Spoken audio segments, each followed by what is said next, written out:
So I think you have to go backwards. I think the thing that everybody makes mistakes with, I think one of the best things I've ever done, and I really haven't, I articulated about my love of the journey, but I don't talk enough about the way I strategize. I kind of like playing the role of like charismatic crazy guy, but I definitely think about stuff quite a bit. And I think the best way to win is to know where the hell you're going. And so, and the reason I've been pushing self-awareness is not everybody here is destined to build a $500 million thing. I also think it's crazy that people don't realize how amazing it is to build a $1 million thing. If you can build a $1 million a year revenue business and run on 30% net profit, you have a crazy life. And so we have this whole world of everybody trying to achieve for something that's virtually impossible, and they're putting themselves in a position where by trying to build something impossible, they're gonna end up working for a bank. Because the one thing that people haven't factored in yet is globally, the economy has been pretty good for the last decade, or at least 8 years. And my biggest concern is the next economic slowdown, right? And obviously Ireland's had different things going on than the UK, and Brexit for the UK and the US, and everybody has their own microeconomic things, but I think the reality is globally, right now, things are good. You know, people are tense about politics, but economic realities and all the people that made money in the 2000s or have family money are pouring money into startup land. A rugby startup can actually get money from some individual, you know, that made money prior. I mean, the amount of $25,000 and $50,000 stupid checks I've written in the last 5 years, you know, and so when that goes away, what happens? And so I think that that's a long-winded answer for a couple things. One, you need to know what your ambition is, right? Two, you have to figure out if what you're doing now is just the place where you're transitioning into the next chapter of your career, or is this the thing that you want to try to build? And so if you actually decided from a strategical standpoint that the next 2-3 years is really just about learning, less posturing, faking it to make it, more just learning, tasting it, understanding the grass is not always greener. Yeah, startup land is better than finance land because people aren't as douchey or this and that, but there's a lot of things that aren't as good. Like pressure, like it's all on you, like da-da-da-da-da-da. Well then if you've made the macro decision that this is a stepping stone and this is how you're gonna go about the world, all of a sudden you're not spending most of your time trying to figure out how to make the most money out of this. You're taking it in a totally different mindset. You've almost got a university-like mentality to the execution. You don't wanna go out of business. You don't wanna have to go back to get a job. But I would, this is advice I'm giving, you know, I'm giving advice to everybody right now. You really have to know what you're doing, like at the macro. And the other thing is you have to be flexible enough to know it changes. What your ambition is at 19 and 15 and 22 is different than what your ambition is at 41, and you have to be flexible in that reality. So I think it's a strategic answer, you know. And I think that I think you need to think about tasting everything, because you're a young man and you want to figure out what the hell you like and what you're good at. There's just an incredible, you know, like kind of access point of like what you're great at and what you love. When you stumble into being somebody like me, you really win when what you're naturally great at is what you naturally love the most, and away you go. The amount of people that I meet every day that are great at something but have no interest in being a CFO. They're insane with numbers, but they don't want to do it. They want to sing, right? Or, you know, like, and so that's tough. You see it in athletics. Like, people don't understand athletes. The amount of athletes that just do it because it was the best way, in the same way that somebody goes and becomes an accountant, and they don't love competition, and they don't love the sport. It's crazy, you know, when you look at them, because you're like, you're one of the 15 best, you know, and they don't love it, which is why they're not the greatest athlete of all time. The greatest athletes of all time are the ones who love it and have it. And so I think what you need to do is taste everything. It's kind of like food. You don't know what your favorite food is if you only eat one food. So I would take advantage of your youth and your flexibility at this kind of age, and try to taste everything, play with everything, figure out what you might be good at, what you might like, and then you make a decision. You know, when I think about being 41 years old and feeling as young as I feel like I'm 10 years old. Like I feel like I have my whole life in front of me. And I think it's very difficult for youngsters to realize that. I'm sure some of us that have lived a little bit longer, you know, you just don't, like when I was 20, how old are you? when I was 26, 41 seemed like a fucking long way away. You know, like my 8-year-old cousin, 8 years older cousin who worked with me at Wine Library seemed old to me.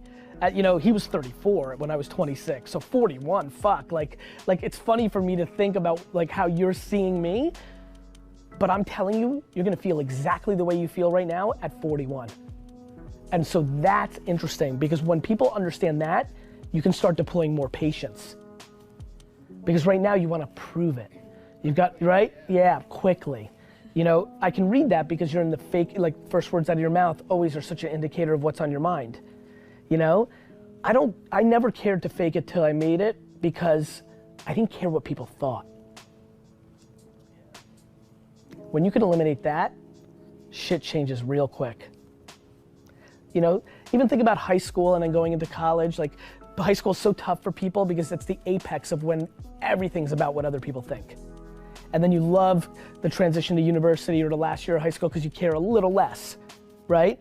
But those first couple years of high school, I don't know the school system exactly how you guys do it here, but like everybody's wrapped up in that 12 to 17-year-old age of like everything's about what everybody else thinks, and that's why so many people hate that era. I just never went through that, luckily. Just hardwiring, good parenting, serendipity, circumstance, wrapping my self-esteem in things that I was great at. I'm not really good at thinking about what I'm bad at. Even in interviews, the only time I get stumped is they're like, what do you struggle with, or what's a failure? I'm like, I just don't even like quantify it. I don't think it's worth it. I think people dwell too much. The only way you're gonna work 15 hours a day for 25 years is because it's your hobby. You don't do anything that much unless you fucking love it, right? Like, to me, that's why I always talk about being an entrepreneur before it was cool. It's because it's what I loved. It's like if you were to listen to music if you love music, and I said you literally for a living can listen to music for 15 hours a day and do extremely well, I wouldn't sign up for that. I don't want to listen to music 15 hours a day, but I'm sure a lot of people would, or play tennis, or whatever. Like, and I think that the people that always succeed in the long term have found that thing that they genuinely like would do. Like I will never retire. It just will never happen. I just know it already today. I may get super old and like I might not be able to schlep around, but like I'll go stand in a flea market and sell some shit. Like, to me, it's the thing it's really been interesting going through this journey. Even for a lot of you, it's just interesting to analyze yourself as you evolve, as you get older. As a 6 to 12-year-old, where I had unlimited freedom to play outside in the 80s in New Jersey, more than half the time, I chose to wash somebody's car, right? Shovel somebody's snow. So this is like deeply ingrained, and I think I see it. I see it in architecture, I see it in teaching, I see it in public service, I see it in parenting.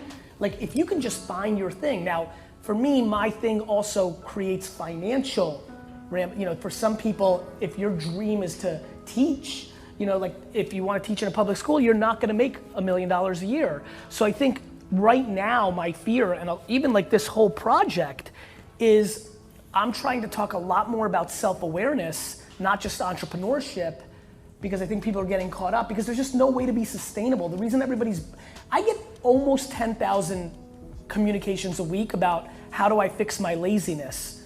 And my answer is do something you like, right? You're lazy because you're doing it for the money. And you don't like it. You just think it's gonna make you money. And so people are real estate agents because their neighbor's making money. And people are social media experts because they read something about me. Or they're gonna be a cryptocurrency trader, or augmented reality this, and everyone's gonna be on VR, and the next thing, and the next thing, and the next thing. And this is why so many people lose.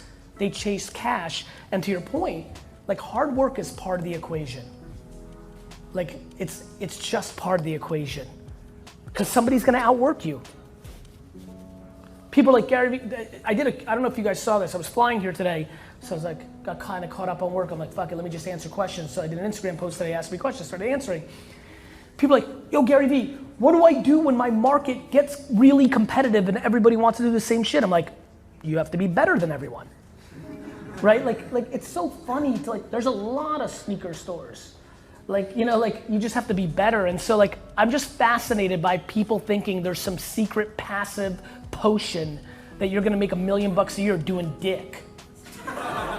Doesn't exist. So you better figure out what you like, because I was so bad at school because by 9:30, I looked at the fucking clock until I got out of there at 3 because I hated it. And so because I lived my childhood in hating something and not succeeding out of the hatred of it, the fact that 90% of people, careers are the way I did school, and those are longer and take up a lot more of your life, that's devastating to me, and we have to change that conversation. You know, I think young kids are getting tricked right now and think just because it's a technology boom and just because they understand it, that they have this great advantage over 45-year-old executors. It's audacity, which I love. Channeled properly, it gives them the lack of fear to do things. So I really don't talk a lot about it because I don't want to stop it, because I think it's their greatest gift as well. But I think it's patience, I think it's lack of experience, and the biggest one is lack of talent. Every young kid thinks they're entitled to be an entrepreneur now. It's the cool thing. Truth is, it's not gonna work out. Like, it just isn't. The math doesn't work out. Like, 98% of the people that are starting startups are gonna lose. And again, the reason I started with the economic growth of the globe is keeping a fake entrepreneur alive.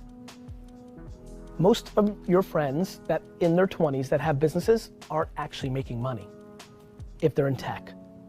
They've raised capital and they're losing money every month. That's ultimately something that doesn't work out. Second question, sorry. A lot of the time I do web design development, a lot for small businesses. A lot of the time I can go in, I can show a portfolio, I can say I want to expand that portfolio, and they still might choose paying like €5,000, ridiculous amounts of money, when I can say I can do the same work, here's the work that I've done.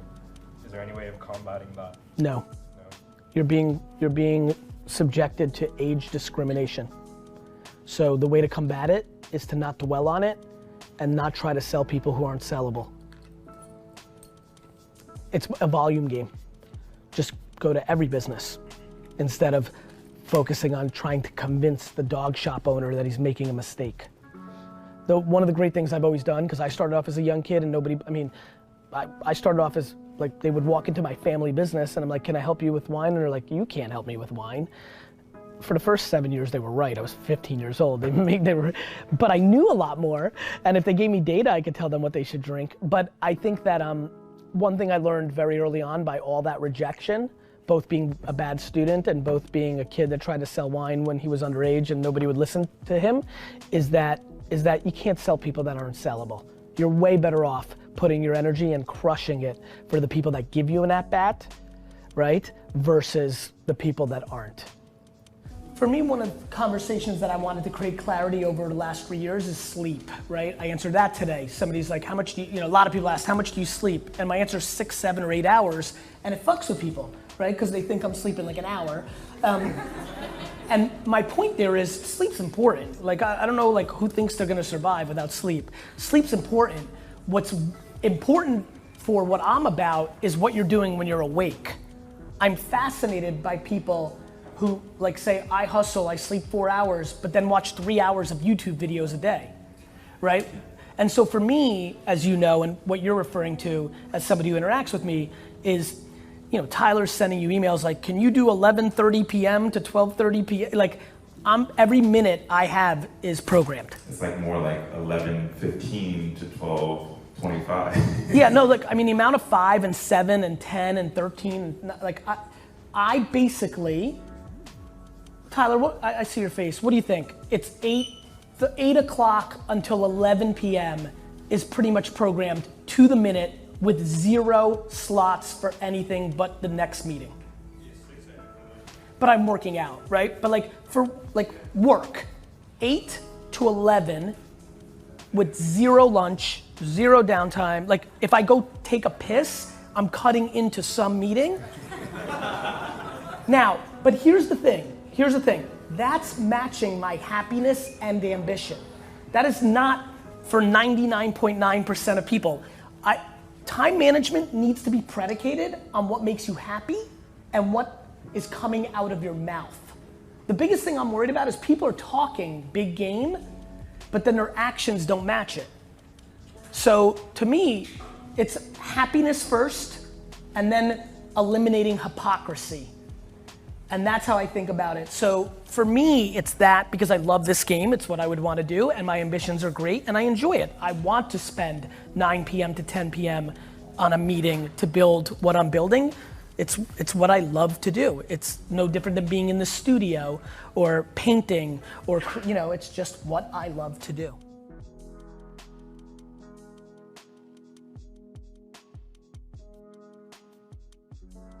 It's very awesome that you're passionate about this, but he just might not be. And the ideology and even audacity of some of the people that work or run nonprofits is the thing I'm trying to get them out of. What I'm trying to get the ones I'm involved with is like, cool, let's not convince anybody of anything. Let's disproportionately create stories and let the people that actually care about them consume them. And it's a very important framework if you think about how I just talked about that. Don't waste a minute trying to convince somebody who can't be convinced. I get it. Right? Yeah. I mean, you know this, like, I don't want you to be disappointed anymore. Like, that you're passionate about it. I'm passionate about Crohn's and colitis because my brother has it. Like, we can't judge. Like, I love when people judge. Like, and that's what a lot of nonprofits do. Just because you're a fucking nonprofit doesn't mean you're owed anything. It's amazing that you're doing something amazing, so now let's focus on people who we think are, right? And so I think it's about content, marketing, and most importantly, the mindset when we go and talk to people about being appreciative to even get the at-bat, to get them to hear about it, but bailing really quick. Like if I'm pitching him on, hey, we're gonna have disability, and I can see his eyes are glossing, thank you so much, man, have a great day. That's how I live my life. I don't expect anything from anybody about anything I'm talking about, and the second I get an indicator that they're not interested, I'm not mad at them. I just want to move on to the next thing because there's fucking 400 million people to talk to. It's a big mindset shift for a lot of people in profit land. You understand? Yes, very good, thank you. It's a big deal. If you really use that filter, you will be stunned by the adjectives and words you use on email, phone call, and social media that will become the unlock for you actually getting what you want. Okay. Make sense? Yes. Cool. Thank you. You're welcome. It's super important. That was an important moment for a lot of people. Like, when you change your mindset, back to the kind of like weird thing I was doing on stage, like, once you want, like, I could even see like where she was, like, that was fine. I didn't want to let her go because I could tell she's like kind of getting it, right? And it's important to get it because it goes back to entitlement. When you're as wonderful as she is and you're doing something so important for the world, you know, and you see people buying fucking Lamborghinis and fucking $80 this and like, you know, like, and they don't have time for you in this, it's very easy to start to judge, but that becomes your downfall. And when you don't have expectations and when you're not entitled, well, we're a nonprofit, you should. I hear that so much in nonprofit boards I'm in. You should. You should what? It's not like we're sitting down with you for 4 years. You might have a sick grandmother that you like have to take a percentage of your paycheck to just because you're like, you should do nothing. You should be a decent human being, but how that manifests, right? And everyone's posturing. It doesn't take much to put out a tweet that says #MeToo, but how are you actually living your life? Got it? So we need to eliminate entitlement and judgment. Once you do that, you're in giving mode, not expecting mode. Once you're in giving mode, a very funny thing happens. You start getting. It's not how many likes or followers you get, it's how much value you bringing to the people who decided to follow you in the first place. All of a sudden, a funny thing happens. All of a sudden, the 9 people that give a fuck about you today tell 7 other people because you actually gave a fuck back for them giving a fuck in the first place. I think one of the reasons I've been able to curse maybe more than others is because I think humans are actually unbelievably good at having intuition around intent. And I think for a lot of people, they're like, if I had to bet my life on it, that's just a Jersey boy being Jersey boy. Not somebody who's trying to use it to be, I mean, brother, Like, the other thing is the truth. Go watch my videos on YouTube that I posted in 2009, 10, 11. I get destroyed for cursing. Steve's not, like, I wish my CAA, you know, we just started a speaking bureau where Zach, who was my CAA rep, is now my I wish he was here right now to tell you how much money I lost in 2009, 10, 11, 12, and how they would beg me. They would say things, I mean, they would try to bribe me. They were like, we've got 500,000 in advance, 5 speeches, when I was making 30,000 a speech. So this is a big jump, 100,000 a speech, but you can't curse. And like this, and it needs to be like the beginning of you not cursing. And I was like, fuck you. Because I'll tell you where it is, my friend. I think you'll understand this, and I think I can tell why you picked up on that. It's intent. I'm not cursing for the sake of cursing. This is how I'm comfortable in communicating. As a matter of fact, I wish I didn't, because I would be bigger. You know, the alpha young males, I would have gotten them without it. But all the people I'm losing because I curse, the amount of people that judge me and think I'm a bad person because I curse would be staggering to you. You just have the capability of seeing through that and seeing the truth and the humanity. Like, if I spoke with a little less energy, a little less bravado, a little less jersey, and a lot less cursing, I would be 7 times bigger. It's not about boring, it wouldn't be me. It just wouldn't, it's not even exciting. You can be very, like, I watch a lot of stand-up comedy. You can, like, there's great people who don't, it's just not my truth. I don't know. To be honest, I so don't know what the fuck is going on out there because I can't hear anything. I don't know who speaks. Guys, I've never seen Tony Robbins speak in his life. Like, I don't consume content. Your content, right? I don't consume other people's books or podcasts or shows. I just read your comments. That's how I know stuff. You think I just lucked into having great understanding of human behavior? This is fucking 20 years of just reading every single person's point of view on every single goddamn thing. At scale. Of course I'm gonna be good at trend spotting. It's pattern recognition of what's made people tick. We don't change, the landscape changes. We're animals. That's why I know how insecure we are. That's why I laugh when you guys blame social media for what's going on. It's the mirror. Blame traditional media that puts us in a world where we know the truth. This is the step backwards for the 2 steps forward. We've got to reconcile our shortcomings. It's being exposed. So, you know, I don't want to, you know, to be frank, I'm not pumped, I'm vulgar. I take no pride in cursing. I don't think it's cool. I really don't. I just think it's me, and I don't know how to be anything but me. You want a real life lesson? Figure that out. Shit gets good. But you can't control the world from the grave. So, are you asking what's the best way to make sure my business is being run properly once I'm gone? I think it's more of, like, if it's making such an impact, how does one keep that impact going? Well, that's the reason I'm so unbelievably passionate about making content and putting it on the internet. This question and interaction that you and I are having right now is being watched right now 47 years after my death. I'm aware. So you want legacy? Produce content. You want that pontificating I just did up there about having a vlog and making content? It may not turn into your $1 million business. I promise you, you're gonna have a real laugh with your granddaughter in 39 years watching it. Content. You know, people used to be lucky that their grandfather or grandmother were famous, and so there was like old films about them, and they had things we didn't have. We had like 17, 29 pictures. Like everybody in this room should be the patriarch and matriarch of their families in perpetuity, because they're the ones who are now alive during the era of content creation at scale, and there should be more content of you than anybody prior to you, thus you're the starting point. Literally, I genuinely believe what I'm about to say. This room is the starting point for their family. Because in 130 years, they're not gonna know your great grandparents, but you're going to be that person, so I would produce content. Where I think people struggle is they've decided to manifest what respect is. The thing that I've been so fascinated by the world on is for some reason, we've decided that writing a letter to somebody and sending it is some greater act than sending a text with the same words on it. The reason we're shitting on kids today is because they don't look you in the eye when you shake their hand.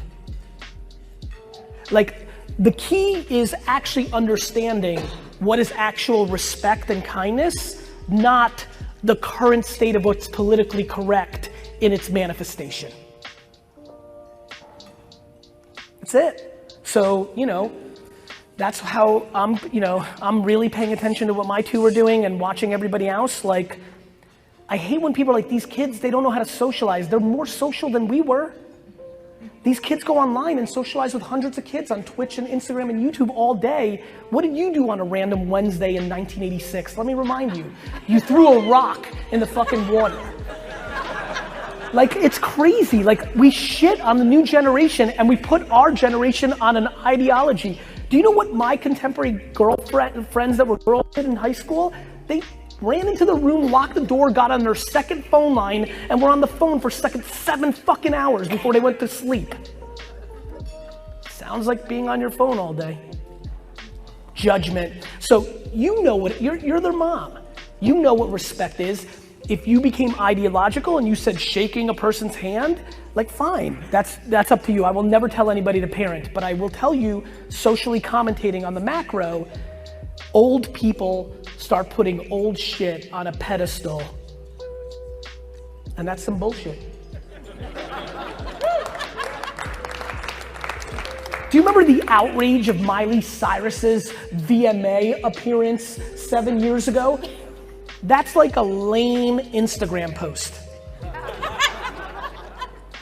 Like, go read what we wrote about the Beatles' long hair and the extreme disrespect it was to our society.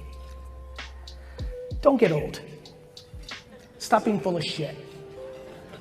In the beginning of Vayner, before it got to like so many that I knew that I just couldn't scale, I was really sticky, DMing them. Like, being a boss is about, and being an owner is about reverse engineering your employees, not them conforming to you. If you're upset about the revolving door and that's affecting you, you need to figure out how to get stickier. The way to get stickier is to figure out if it's money, responsibility, acknowledgement, title, like what makes them tick. The end.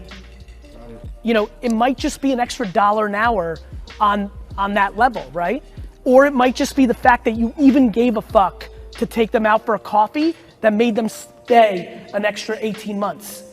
An employee told me flat out that buying him St. Louis Cardinal tickets early in his career at Vayner made him pass on other offers offering him $40,000 more a year. So everybody here's, you know, and think about your lives right now.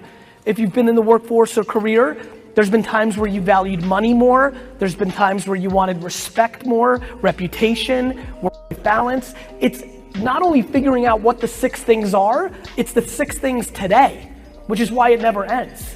Where I've made my money and where I've lost my money is on the delta of the 2 things that matter. The idea and then the timing of that idea, which you're gonna deal with AI. And then honestly, the thing that in the beginning I was great at, but then I did get a little too high on my supply off the wins, and I started just betting on the idea. I was at my best, and I'm back to being that person when I bet on the person too. Like, I would look the other way. You know what I did poorly? I would hear a business idea, and I could dream what I would do if I was running it, and that's when I thought it would be good, but I didn't realize, like, I'm not running it. And so what makes a success, in my opinion, is I believe in the idea's timing is right, because that's where people get killed. Like, AI is gonna happen when?